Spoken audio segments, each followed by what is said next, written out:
세계선교 복지신문 방송을 시청하시는 시청자 여러분 안녕하십니까? 손찬원 목사입니다. 새해 복 많이 받으십시오. 오늘은 창세기 22장 하나님이 아브라함에게 아들 이삭을 바치라 하고 아브라함은 그 하나님의 명령에 순종해서 이삭을 바치는 구약의 갈보리 사건을 강의하고자 합니다. 하나님께서는 아브라함을 75세에 부르셨어요. 창세기 12장에서. 그래서 약속하신 것이 많은 자손을 주겠다. 그래서 큰 민족을 이루게 주겠다. 그리고 이 가나안 일경 광활한 이 지역을 다 너희 후손에게 주어서 큰 민족을 이루게 주겠다는 두 가지 약속을 하셨습니다. 자, 그런데 아브라함이 99세가 되도록 아들을 주지 않았습니다. 물론 이스마엘이라는 첩의 소생은 주었지만 아내 사라의 몸에서 태어날 상속자는 주지 않았습니다. 그런데 하나님은 내가 약속을 지킨다고 끝까지 아브라함에게 이야기했고, 그래서 드디어 창세기 21장에서 아브라함이 100세 때 드디어 하나님이 약속하신 아들을 주십니다. 그래서 아브라함은 100세의 아들을 얻고 그 이름을 이삭이라고 지었죠. 그래서 난지 8일 만에 할례를 하고 잘 키웠습니다. 그 이후에 하나님께서 아브라함을 시험하시려고 이렇게 나옵니다. 성경에 창세기 22장이죠. 아브라함을 시험하시려고 아브라함에게 나타나셔서 하시는 말씀이 너는 내 아들 독자 이삭을 내가 지시하는 한 산에 가서 그를 번제로 드려라 이렇게 이야기합니다. 시험을 하시려고 했다 그랬습니다. 성경에는 시험은 두 가지로 이제 나오죠. 하나는 마귀가 하는 시험, 우리가 걸려 넘어지게 하는 시험, 템프테이션이라고 그래요. 예수님을 시험한 마귀, 그 시험은 바로 그런 시험입니다. 걸려서 넘어지게 하는 시험. 우리의 일상 삶 속에서도 마귀는 계속해서 우리를 시험에 넘어지게 만들고 있는 거죠. 또 하나는 우리를 하나님께서 테스트하십니다. 하나님은 우리를 시험에 걸려 넘어지게 하는 그런 템테이션의 시험을 하지 아니하시고 우리를 테스트하는 그런 시험을 하십니다. 그러니까 아브라함의 믿음을 한번 테스트해 보기 위해서 하나님께서 아브라함을 시험하신다고 그렇게 이제 말씀을 하셨어요. 자, 하나님이 약속하시고 75세에 약속하시고 100세가 되어서 아들을 그것도 겨우 하나 하늘의 별과 같이 바닷가 모래와 같이 많이 주시겠다고 약속했는데 25년이 지난 오늘 한 명밖에 안 주었어요. 그런데 그 아들을 지금 번제로 드리라고 말씀하십니다. 번제라는 것은 죽여서 각을 뜨죠. 각을 뜬다는 것은 다 자릅니다. 잘라서 제단 위에 올려서 불로 살라 하나님께 바치는 제사가 번제입니다. 그 번제를 드리라는 거예요. 아들을 죽이라는 거죠. 그러면서 어떻게 하나님 말씀하시느냐 그러니까 내 아들, 내 독자 이삭 이렇게 불러요. 그 무슨 말입니까? 네가 가장 소중히 여기는 너희 생명과 같이 소중히 여기는 그 아들을 내게 너는 바칠 수 있냐 하고 묻는 거죠. 그런데 성경은 거기에 대한 아브라함의 고뇌는 한마디도 기록되어 있지 않습니다. 그리고 바로 다음날 아침 일찍이 아브라함이 아들을 바치려고 꾸리고 나갑니다. 하인들에게 땔감을 지게 하고 아들 이삭을 데리고 새벽같이 떠납니다.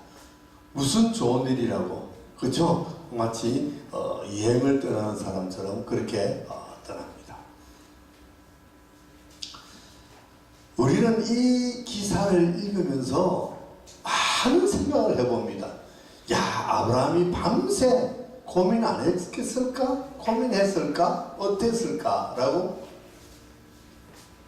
어떻게 했어요? 아브라함이 고민을 했을까요? 안 했을까요?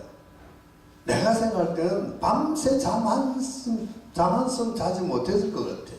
왜요? 그 사랑하는 아들을 어떻게 죽일 수가 있습니까? 여기에 이 방송을 듣는 모든 분들 누구도 아들을 하나님 앞에 죽여서 드릴 수 있는 분은 없을 거라고 생각합니다. 아멘. 그런데 아브라함은 아침 일찍 이삭을 바치려고 길을 떠납니다. 어떻게 그럴 수가 있겠어요? 어떻게? 자, 우리는 그것을 어문으로 질문으로 남겨두고 넘어갑니다. 자, 가는데 그 길이 3일 길입니다. 3일 길. 하나님은 야, 너 뒷산에 가서 번제 드려. 아니면 너희 마당에서 번제를 드려. 얼마든지 드릴 수 있습니다. 마당에서도 제단을 쌓아놓고 드릴 수 있고 뒷산에 올라가서도 드릴 수 있습니다. 그런데 하나님은 사흘길을 걸어가서 드리라 그럽니다. 왜 사흘길일까? 저는 이걸 가지고 또 고민을 해봤어요. 왜 사흘길을 걸어가야 할까? 우리는 3이라는 숫자를 많이 쓰죠. 그렇죠? 3이라는 숫자는 삼일체 하나님의 숫자이기도 하고, 우리도 3, 7 이런 걸 또 많이 합니다. 3일을 걸어간다. 짧은 시간이 아니지요. 짧은 시간. 아들을 하나님께 바치기 위해서 아들을 데리고 3일 길을 걸어가면서 아브라함은 어떤 생각을 하고 있을까? 3일 동안 무슨 생각으로 걸어갈까? 우리가 이것을 생각해 봐야 돼요. 3일 동안 가면서 아들을 쳐다보면서 뭐가 생깁니까? 고뇌가 생기죠. 고뇌. 아들을 쳐다볼 때마다 고뇌가 생깁니다. 그 긴 고뇌의 시간을 마침내 이기고 나서야 하나님께 아들을 드릴 수 있다는 거죠. 우리는 순간적으로 결단을 할 수가 있습니다. 우리가 대개 이제 부흥회나 이런 데 가면은 막 강사가 막 이렇게 은혜스러운 말을 하고 막 불같은 성령의 역사하면은 아멘 아멘 하면서 뭐든지 다 드립니다. 그래서 건축 헌금할 때 막 그냥 반지도 빼고 작정 얼마 몇백만 원 몇천만 원 막 그 순간에는 씁니다. 그런데 집에 돌아가서 다음날 아침에 일어나면 조금씩 갈등하기 시작합니다. 그렇죠? 그리고 며칠 지나면 후회도 할 때도 있어요. 하나님은 아브라함들가 정말 순간적으로 이 결단을 내렸느냐, 아니면 정말 너 믿음이 아들을 바칠 수 있는 믿음이냐, 3일 동안을 테스트하는 겁니다. 하나님은 그런 면에서 보면 용이 주도하고 완벽하신 분이라고 볼 수 있어요. 너는 순간적으로 그런 결단으로 바치는 것은 나는 원하지 않는다. 정말 내 믿음이 내 아들을 바칠 수 있느냐? 3일 길을 걷게 하는 겁니다. 아브라함이 3일 길을 걸어갑니다. 그리고 산 위로 올라갑니다. 그런데 집을 떠날 때 아내 사라는 등장하지 않습니다. 그렇죠? 아내 몰래 떠났습니다. 왜 아내 몰래 떠났을까요? 아내에게 만약에 여보 지난밤에 하나님이 내게 나타나셔가지고 이 애를 번제로 드리라고 그러셔. 그래서 나 지금 이 애 데리고 번제 드리고 올게. 사라가 뭐라고 하겠습니까? 사라가 여보 잘 다녀와요 빠이빠이 이럴까요? 아니겠죠. 죽어도 못 간다. 차라리 나를 죽이고 가라. 나를 이웃이 나지 않을까 생각합니다. 아브라함은 지금 하나님의 명령을 받아서 하나님의 명령을 순종하러 떠나는 길에 그런 방해의 요소가 있다면 얼마나 그 길이 어렵겠습니까? 그러니까 하나님의 일을 하는 사람, 하나님의 말씀을 따라가는 사람은 사전에 그런 방해 요소를 제거하는 것이 마땅하다라는 것을 은연중에 우리에게 가르쳐 주는 것이 아닌가 저는 그렇게 느꼈어요. 네.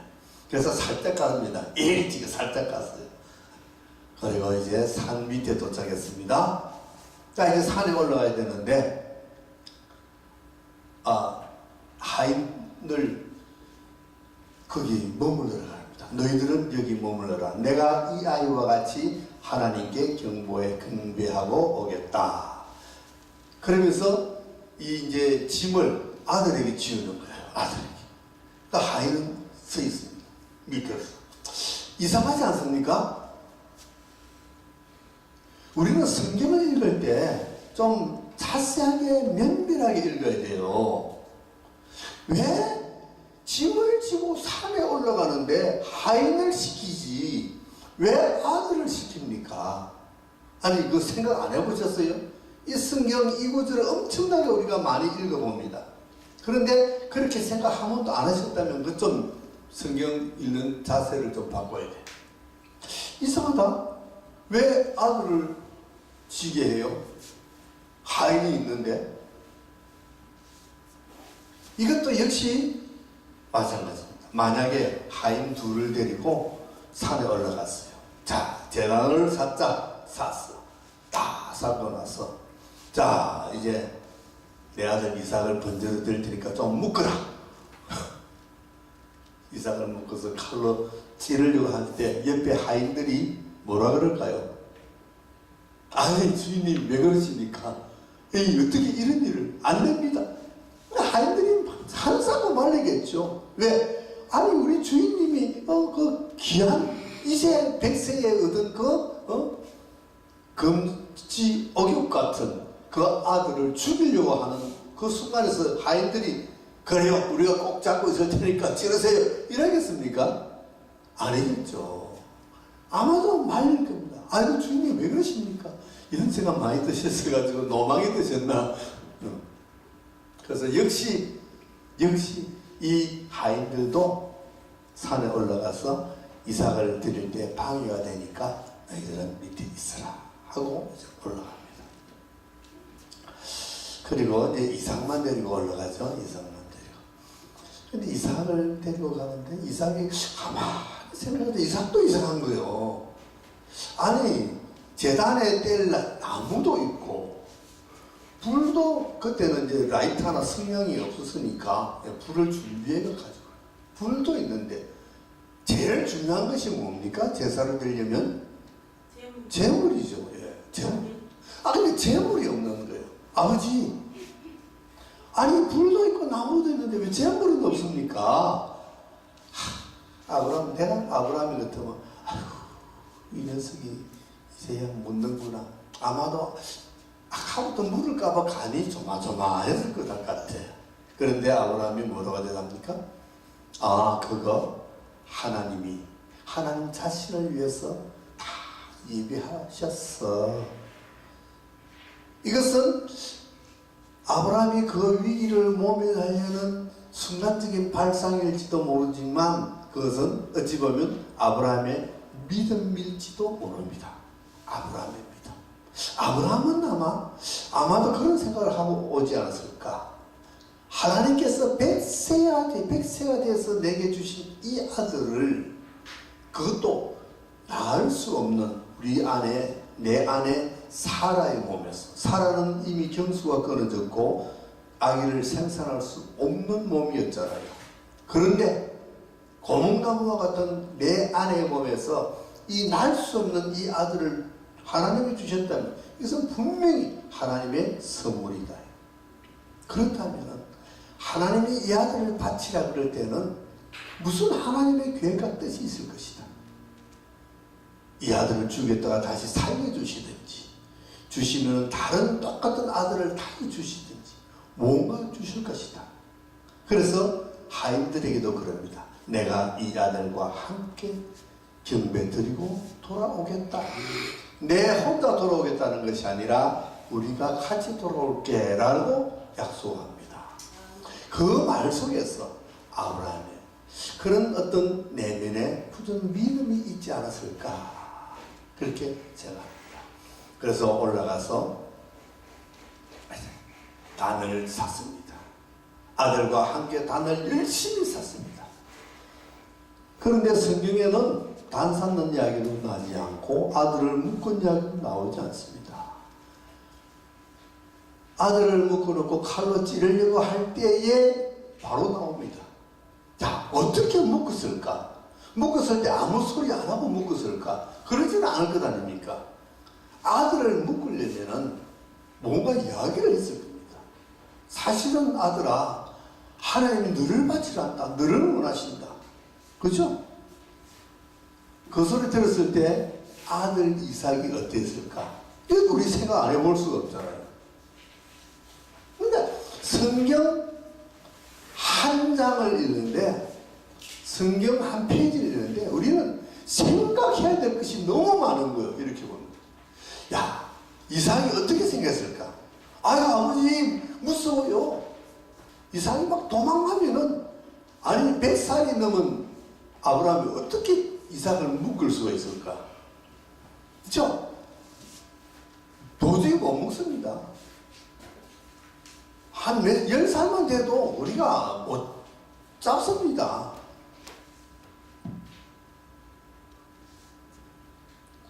아브라함이 이삭을 묶었다는 것은 이삭이 무엇 했다는 것을 은연중에 우리에게 가르쳐주고 있죠? 순종, 이삭의 순종. 그렇다면 아브라함은 이삭에게 이야기했을 거예요. 아, 이삭아, 사실은 하나님이 너를 원하셔. 너를 원하셔. 가슴이 아프지만 너를 원하셔. 그런데 이삭은 안 돼요 아버지 무서워요 하면서 도망가 버리면 안 되는 거잖아요. 아버지 하나님이 원하시는 대로 제가 제물이 되겠습니다 하고, 또 아들도 하나님의 말씀에 순종했을 때 이 이야기가 성립이 되는 거죠. 그래서 묶었고, 아브라함이 아들을 칼로 내리 찌르려고 할 때 하나님의 사자가 나타났어. 아브라함아, 아브라함아, 그 아이에게 손대지 마라. 아무 일도 하지 마라.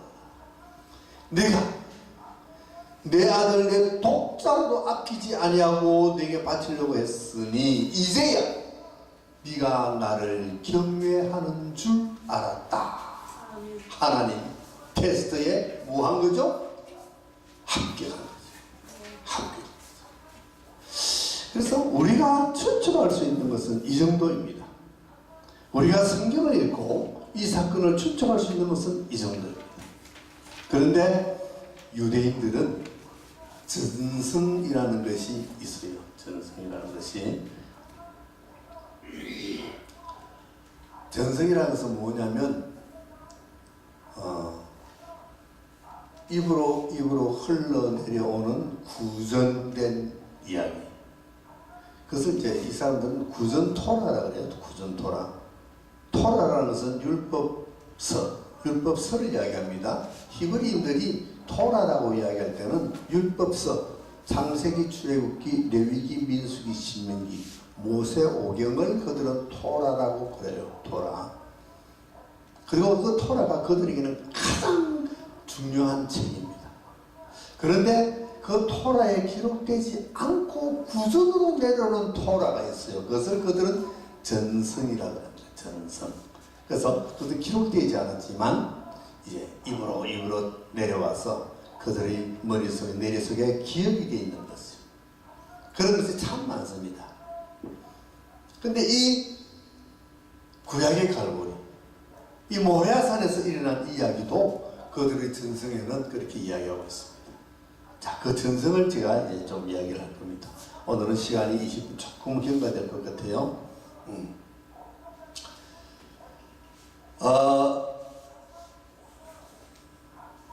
이때 이삭이 이 가서 하나님의 제단 제물로 드려지는 이 사건이 일어날 때 과연 이삭이 몇 살이었을까? 많은 설교자들이 꼭 이것을 설교할 때는 이삭의 나이를 꼭 이야기합니다. 하는데 성경에는 기록되어 있지 않아요. 그래서 다들 추측을 가지고 합니다. 그럼 대개 몇 살이라고 생각하죠? 대개 뭐 한 17, 8세, 20세? 뭐 대개 얘기합니다. 대개 17세를 참 좋아요. 17세가 누가 또 17세에 뭐 일이 있었어요? 17세가 일인 게 누구 있죠? 다윗? 또 요셉? 대개 17세예요. 그러니까 이삭도 아마 17세 되었을 거라고 이야기합니다. 어떤 사람 조금 더 넘어가서 뭐 20세 뭐 이렇게 20세 초반. 근데 아무도 정확한 것을 모릅니다. 근데 유대인들은 이것을 성경에서 풀어서 해석을 해서 몇 살이라고 이야기하는데 몇 살이라고 이야기하느냐? 그때 37세라고 합니다. 우리가 도저히 생각할 수 없는 나이죠. 왜 37세라는 근거가 나오느냐 이거죠. 왜 나올까? 이제 이 모리아산의 이야기가 끝나고 나서 바로 누가 죽어요. 누가 죽죠? 사라가 죽습니다. 사라가 죽는데 사라가 몇 살에 죽느냐? 127살에 죽습니다. 사라가 127살에 죽어요. 그럼 왜 사라가 죽었을까? 죽은 병명도 이유도 없습니다. 없는데 유대인들은 이렇게 생각하는 거예요. 아까 내가 이야기했죠? 아들 바치라고 했을 때 아브라함이 이야기하지 않고 그냥 떠났다고. 자, 그냥 떠나서 가는 길 3일, 거기서 돌아오는 길 3일, 6일, 약 일주일이죠? 일주일 동안 남편과 아내가 갑자기 사라진 거예요. 요즘 같으면은 뭐 휴대폰에 있어가지고 눌러가지고 영어 어디 있어? 하게 됐지만 그때는 모르니까 동동동동 걸리고 있는 거예요. 동동동동. 근데 이제 우리가 생각해보면 한 일주일 후에 남편하고 아들 정 나타났어. 아니 여보 아들 데리고 어디 갔다 왔어? 나? 사실은 말이야 하나님이 이 아들 번제로 드리라 그래가지고 번제 드리러 모래산까지 갔다? 이야기할 거 아니에요. 갔는데 칼로 찌르려고 하는데 이렇게는 막 사라가 지금 가슴 어디 되겠어요? 그 바람에 심장병이 나가지고 수일에 죽은 거예요. 이제 그들의 전성에는 하나님의 사자가 나타났다고 이야기합니다. 하나님의 사자가 나타나서 사라에게 그 이야기를 해줬다 그래요. 그들의 전성에는. 하여튼 사라가 죽은 이유는 무엇 때문에? 이 사건 때문에 충격을 받았어. 심장병에서 죽은 거예요. 그러니까 사라가 127세에 이 사건을 만났다면은 사라가 이삭을 낳은 나이가 몇 살이죠? 사라가 이삭을 몇 살에 낳았어요? 아브라함이 100살에 낳았잖아요. 그럼 사라는 90이죠. 90살에 낳았어요. 자, 이거 어려워요, 쉬워요? 하나도 안 어려워. 이래서 37세라는 숫자가 성경에 이제 가장 합리적이고 가장 좀 이래 추리할 수 있는 숫자가 나오는 거예요. 우리가 17세, 20세 이거는 그냥 오는 느낌으로 이야기한 거고 이거는 나름대로 근거를 두고 하는 이야기예요. 그래서 이제 이런 이야기를 우리가 알아놓으면 재미가 있어요. 그래서 목사님들 설교하실 때 여기 항상 이야기해 주면은 좋습니다. 그래서 목사님들 꼭 이거 아셔야 돼요. 자, 그래서 갔는데 아까 이제 그 모리아산에 도착해서 올라갈 때 아들이 물었다 그랬죠? 이삭이 물었습니다. 근데 성경에는 그래 하나님이 자신을 위해서 친히 예비하신다라고 기록이 되어 있지만 유대인들은 사실은 이때 아브라함이 아들 이삭에게 바로 이야기를 해준다는 겁니다. 사실은 얘야 하나님이 너를 원하시오. 이렇게 해줬다는 겁니다. 그런데 이 이야기를 들은 이삭이 네 아버지의 하나님의 뜻대로 순종하겠습니다 하고 올라간 거. 그렇기 때문에 단을 살 때도 이삭이 아버지 빨리 삽시다. 그래서 막 단을 샀고 염청을 바르고 한 다음에 아버지 이제 저를 꼭 묶어주세요. 저를 꼭 묶어주세요. 왜? 내가 혹시 두려웠어. 아버지가 칼로 찌르려고 할 때 내가 두려워서 몸부림치다가 내 몸에 상처가 나면은 하나님께 드리는 흠없는 제물이 되지 못하지 않습니까? 라는 이야기를 했다는 거예요. 이것이 아들의 믿음이에요. 그래서 꼭 묶어주세요.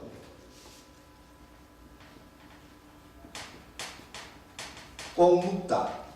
꼭 묶다. 이것이 히브리 말로 아깨다. 히브리 말로 아깨다. 그래서 유대인들은 이 아깨다라는 말만 나오면은 가슴을 치고 눈물을, 누구를 생각했어? 이삭을 생각했어. 자, 아들을 하나님께 바치려고 아들이 가슴에 칼을 꽂으려 하는 아버지의 믿음이 큰가요? 아니면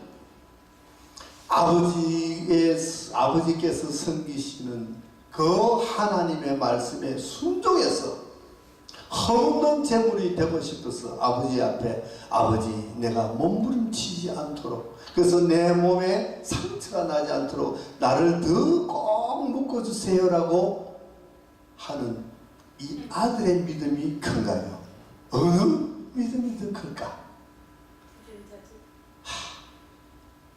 나는 이 이야기를 할 때마다 내가 가슴이 아프고 내가 은혜를 받아요. 설교는요, 설교하는 목사님 자신이 은혜를 받아야 돼요. 그래야 성도들이 은혜를 받아요. 나는 은혜 하나도 안 받지 않고 성도들 보고 아멘 아멘 할렐루야 이래가지고 은혜가 되는 게 아닙니다. 아멘만이 하라고. 아멘은 저절로 입에서 아멘하고 나올 때 그게 진짜 아멘이지. 아멘 안 한다고 이 교회는 아멘도 안 하네? 아멘? 아멘? 이건 아멘. 할렐루야? 할렐루야 안 해요. 나는 설교할 때 한 번도 아멘 할렐루야를 하지 않습니다. 그런데 성도들이 은혜 받으면 저절로 아멘 아멘. 내가 은혜 받고 내가 설교하면서 내가 눈물을 흘릴지언정, 그래서 저는 설교하다가 눈물을 가끔 흘립니다. 저는 이 대목도 마찬가지. 자, 하나님의 그 사랑 때문에 하나님의 명령에 순종해서 내 사랑하는 아들을 죽이는 그 아브라함의 심정. 성경은 왜 이야기를 기록했을까? 이것은 바로 구약의 갈보리라고 했죠.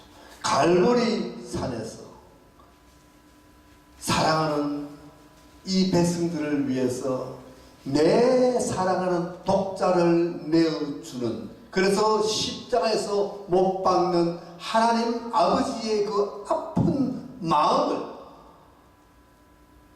아브라함의 마음을 접속해서 느껴보라. 아브라함의 마음은 이렇게 아플 것이다라고 하면서 정작 독생자 예수 그리스도를 우리에게 보내주신 하나님의 그 아픈 마음은 아무도 알지 못해요. 자, 아브라함을 통해서 내 마음도 좀 알아주라. 하나님 하시는 말씀이에요. 아브라함 마음 안 아프냐? 나도 아프다. 그리고 이삭, 하나님의 명령, 아버지의 명령에 순종해서 스스로 제단 위에 올라간 이삭이 누구를 예표하는 것 같습니까? 바로 예수 그리스도. 두렵고 좀 떨리지만, 그러나 아버지여, 이 잔이 내게서 지나갈 수만 있다면 지나가게 해주십시오. 그러나 내 원대로 마옵시고 아버지의 원대로 되시기를 원합니다라고 겟세마네 동산에서 기도하시던 그 예수님의 모습, 그 모습이 바로 이 모리아산에서 제단위에 누워서 아버지 나를 더 꼭 묶어주세요 하는 이 이삭의 모습으로 나타나는 거예요. 그래서 우리는 구약 창세기를 읽으면서도 거기서 예수 그리스도의 모습을 우리가 볼 수 있다면 우리는 성경을 제대로 읽은 것입니다. 오늘 이 창세기 22장의 이 강해는 그런 의미에서 우리에게 큰 충격을 줍니다. 성경을 어떻게 우리가 읽어야 하는가? 성경을 보는 눈이 어떻게 달라져야 하는가? 구약 속에서 예수 그리스도를 찾아내는 우리의 안목이 우리에게는 필요합니다.